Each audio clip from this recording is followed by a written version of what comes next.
right. Welcome to the Chop Shop. True Talk Tuesdays. Trying to make this a consistent segment. I'm trying to eventually get to a time or a moment where I have something happening every day that I'm talking about, some sort of discussion or topic of discussion. So today's True Talk Tuesdays. If you saw the description, it's called American Mythology.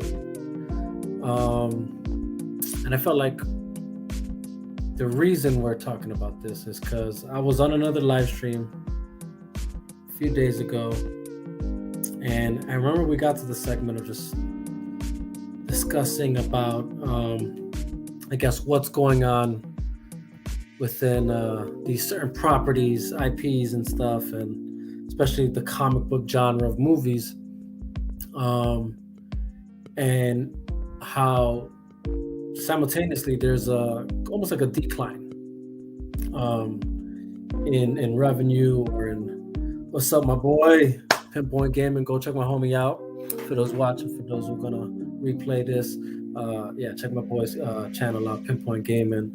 One of the rawest gamers you're gonna ever come across. Always entertaining. That's my dude. He's my brother. Make sure to check out his channel. Subscribe as well. But yeah, so like I was saying, we were discussing the decline of just comic book genre or movies, especially, but even just, I guess, comic book properties. And a thought that came to my mind was the changing of it all. It's almost like the lack of respect for what it really is and what it really symbolizes and signifies. And then if you're probably thinking, well, how does this connect to American mythology? And that's my point exactly. That's the connection, is that the comic book genre, the comic, that came out of America, it is the American mythology. To its core, at its core, it is American mythology, right? When you start off with the main big blue Boy Scout that there is, right? Talking about Superman. He was the first superhero, and he is as far as like comic books go, right, to hit the I guess popularity that it hit, and after that, he is now the blueprint, right? Every other character that came out after that, right, is pretty much not mimicking, but it's encoded with the same code and the formula that was given to Superman, right, to a certain degree. And then venturing off in different ways to make these other characters their own thing. Let me turn on this music. It's kind of a bit distracting because I kind of just want to vibe out to it a bit. Start rapping and talking about, American mythology. Pathologically, how can it make sense? Conversation getting dense. Looking at life from a lens. Whatever, anyways. So yeah, American mythology, right? Like, so when you look at Superman and all these characters, this is what I'm trying to get at. There is a core set of values that make these characters what they are. They're not just characters that change on a whim, and that are one day one thing and the next day another thing. Believe me, if that's what they were, they wouldn't exist today. These iconic characters that we know: Superman, Batman, Wonder Woman, Captain America, Iron Man, all these characters, right? They are what they are because of the values they represent at its core. So, which in any mythology, that's what it is. It's the spirit of something, right? So when you look at even like Greek mythology, the tales that are told, they embody a spirit of the values of that time, of that nation, of the nation of Greece, the dream, the history, the philosophy, the faith in which they believed in. That's what that mythology embodied and it represented, right? Because obviously there is a difference, just to make it clear. Although surprisingly, since it's such a long time, like the mythology kind of intertwines with the history of these cultures, right? Like just looking back at Greek mythology, but nonetheless, the reason it's called mythology is because it's mythological, whatever. Uh, might be true, might not be true, unknown, lore, um, stories of these men and women or whatever that, or even gods that did something significant, right? Or and they their purpose and but at its core, it's the values that make these stories um, stick out to us, right? You know, and any story that kind of follows in that same thing is a in a similar fashion, right? It's a core set of value. Um, so when you're looking at like IP, these IPs or these comic houses, whatever, like DC Comics, and I'm gonna stick to them more so than Marvel, just because I feel like they stay true to a set of values up until a certain point. Um, but Marvel, I'm not so much convinced that they did. I feel like they waver in and out. But nonetheless, they are American mythology. Um, so why is this important? The reason I'm talking about this, or feel like it's something that needs to be discussed, is because yeah, exactly. God of War is a great fantasy example of the Greek and Norse mythology, right? But what makes these again these mythologies such a great thing, it's the core set of values that they represent, that speak to our souls, that speak to our hearts, that conflict with our understanding of life and things of that nature. um that's what makes these stories great, and appealing, and why they tug at us, why we can't seem to um, turn away, why they're so. I mean, even down to these movies that we're now watching, right? And this is why I bring up these superhero genre, because you want to talk about the success of these IPs, and I'm right now I'm focusing on the superhero genre, but make no mistake, other IPs are in their own right are another story of mythology.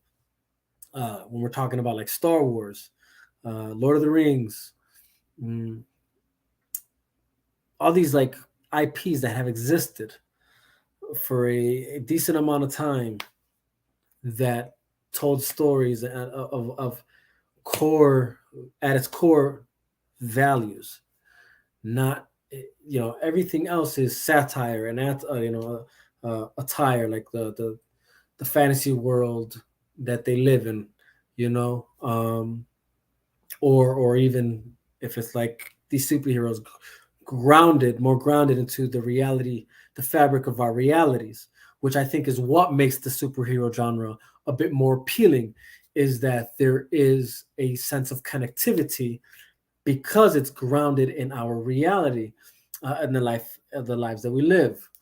Um, so you know, here we are now, and it's almost as if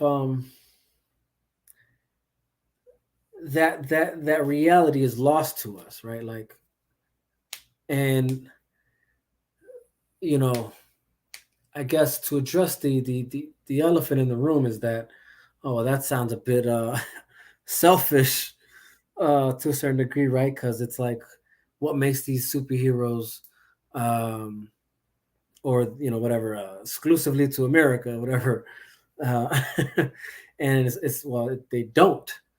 It's not that. That's not the point. The point is the idea, and the idea and the values that these superheroes stand for are, in fact, the American idea, the American values, the core set of principles in which, um, these are the country's founded upon, right? When you read the Constitution and the Declaration of Independence, and things of that nature, the things that the founding fathers were hoping, uh, that this nation would be able to manifest itself in, and complete it, whatever, have that vision come to fruition, right? And it's those Judeo Christian principles and values in which this these characters actually existed, um, and and just American philosophy as well, which comprises, it's a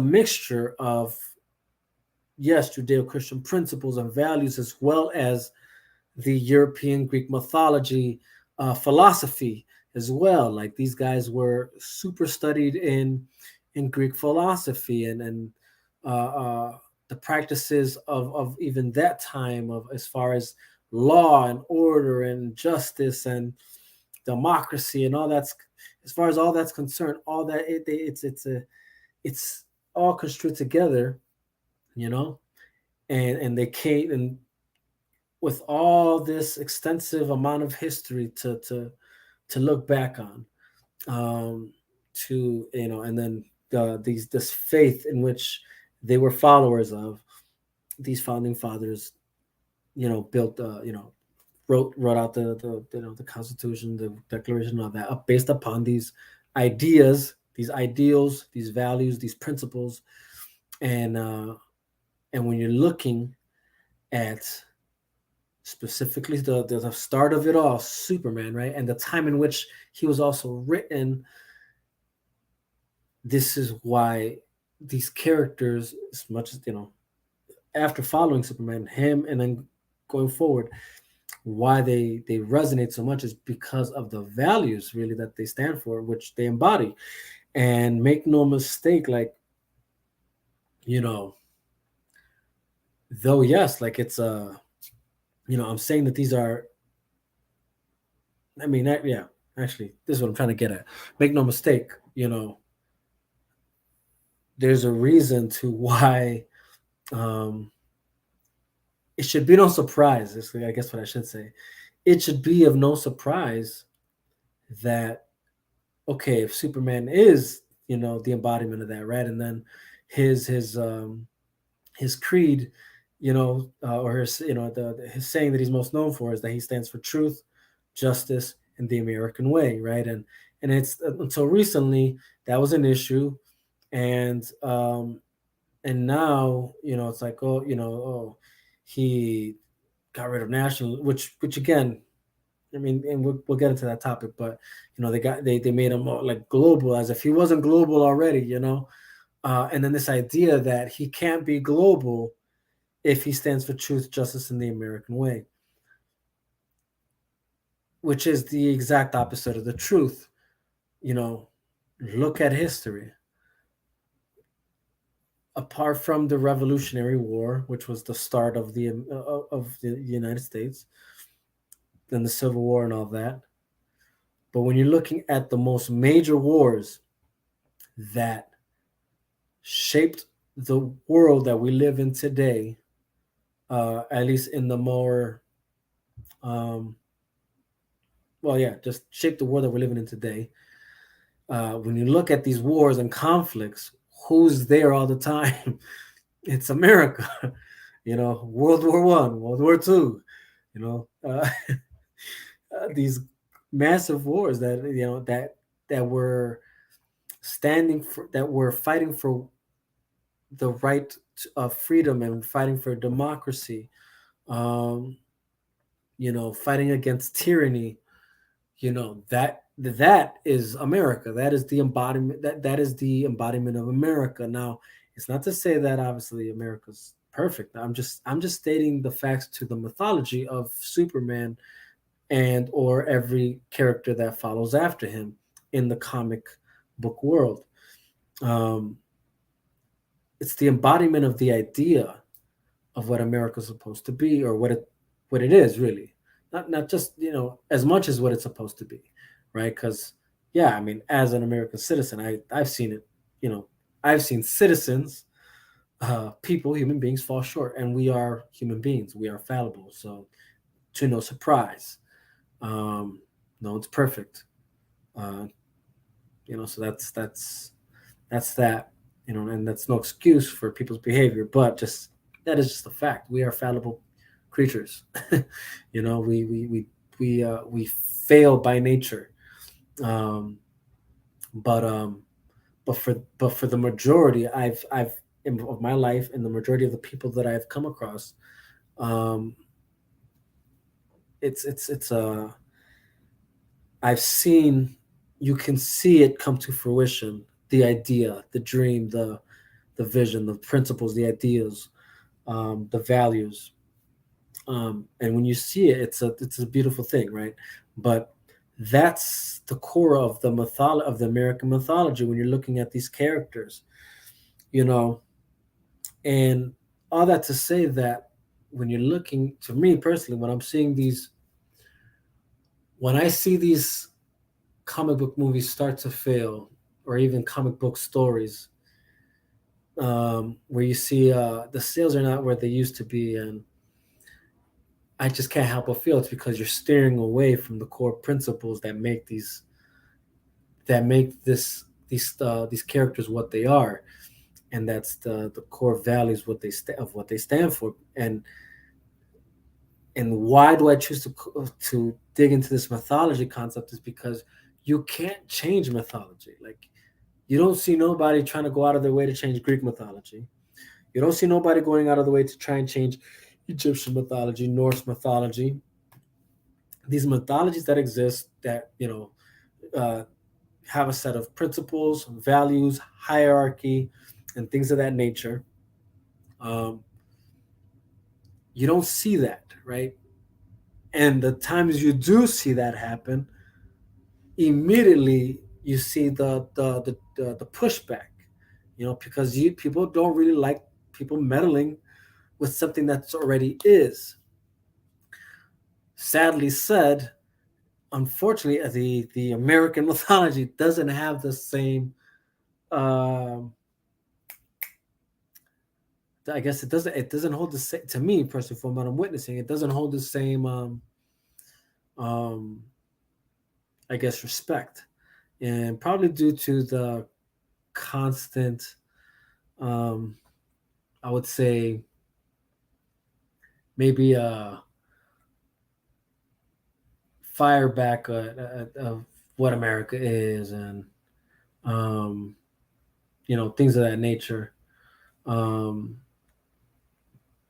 maybe that's why we can't have Superman be this anymore. The symbol of America for the world, and that's the part that I find funny, that people have a problem with, that he was ever that, and oh, it was a correction. It wasn't a correction when they made him change what he stood for at first. Apparently, it really wasn't a correction, and he always, and the fact that they changed it as if he never was what he changed it to. Like, it's like, well, he always was that too, in the same way that that's what America's supposed to be for the world.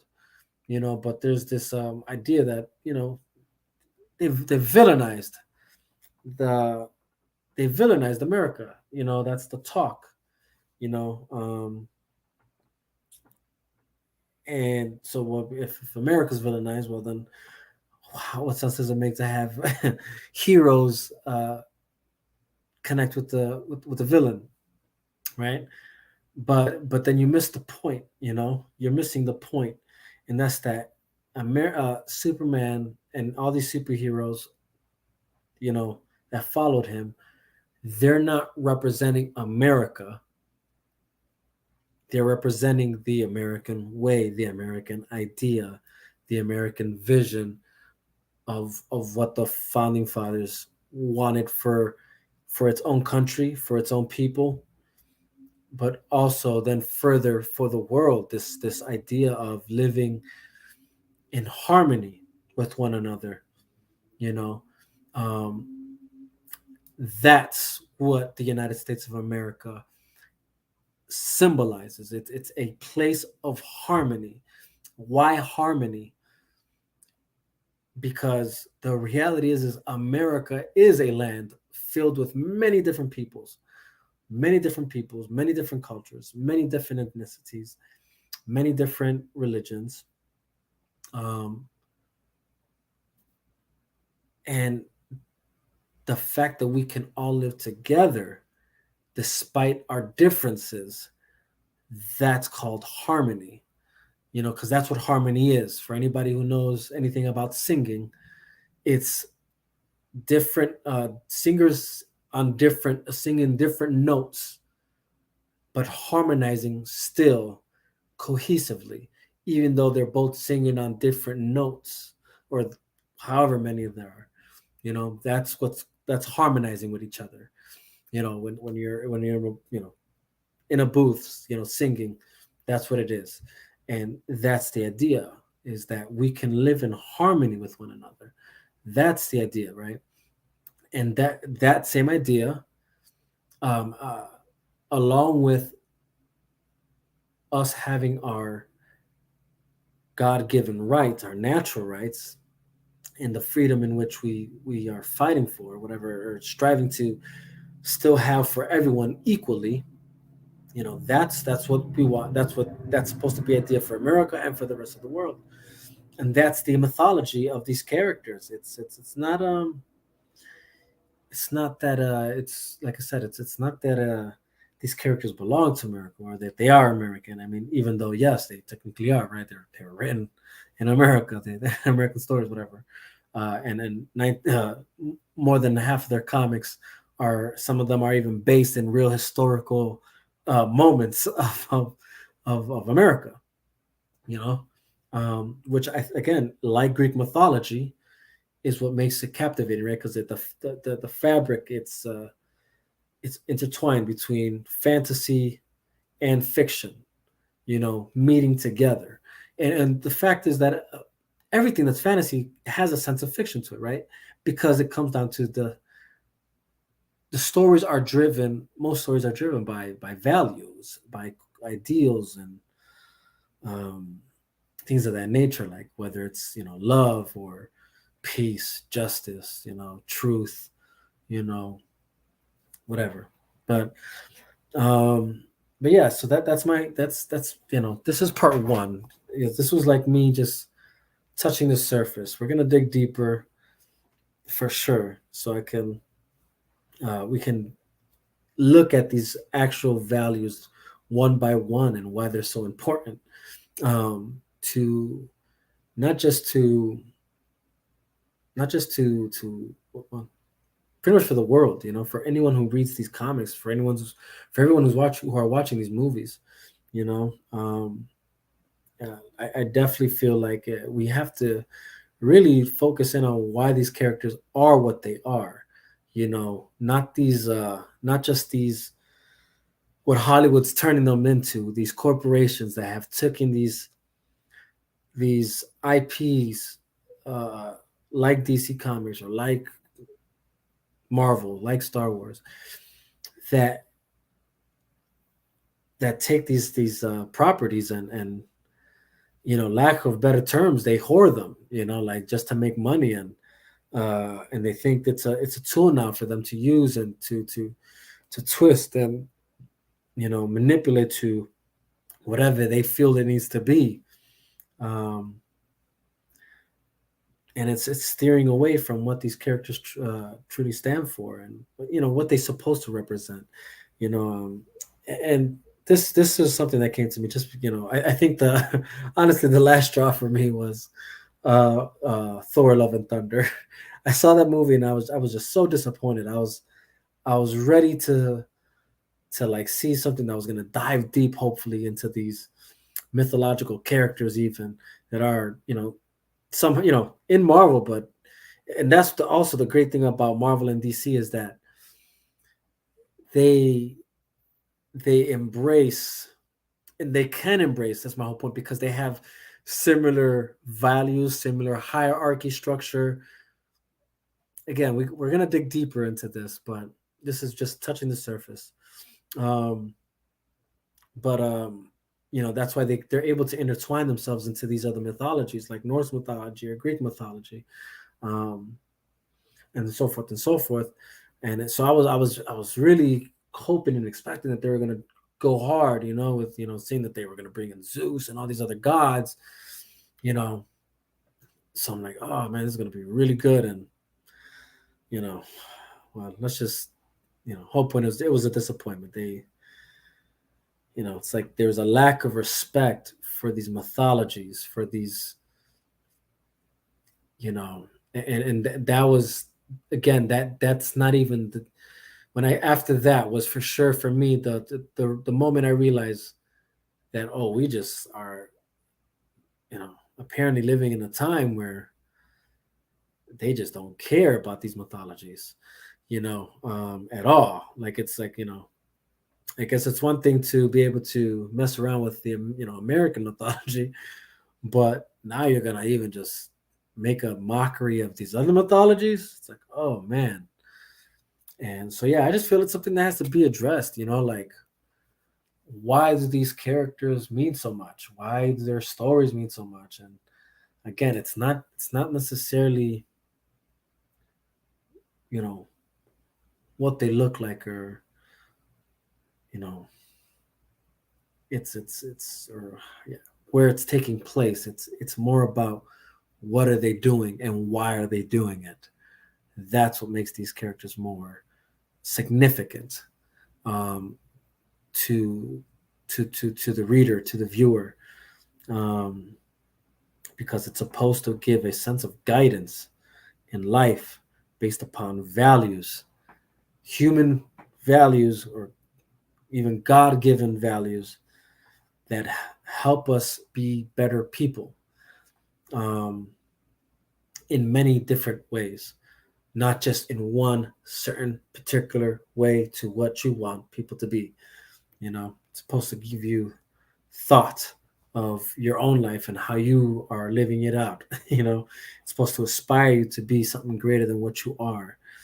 Um, and it's not just based upon cool things that they can do. I mean, don't get me wrong. Yes, these characters do cool things, you know, and there is an appeal to that, of course, and then even more so when you can see it in live action on the big screen. It's like, oh man, like I never thought I was going to see what I saw in a comic on a comic panel on the actual screen.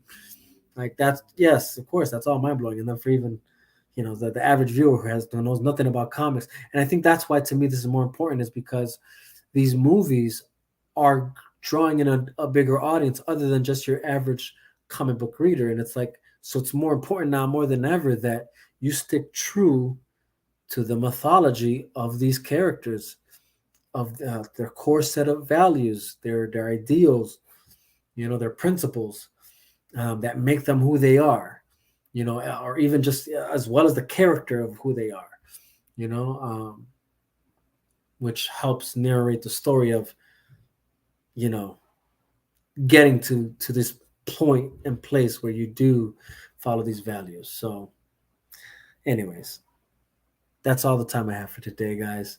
Um, for those who joined in, appreciate y'all watching. For those who watch later, hope you learned something. Again, this is just part one. There's going to be a part two coming pretty soon. Stay tuned. Peace out. Much love. God bless. Let's go. Sorry.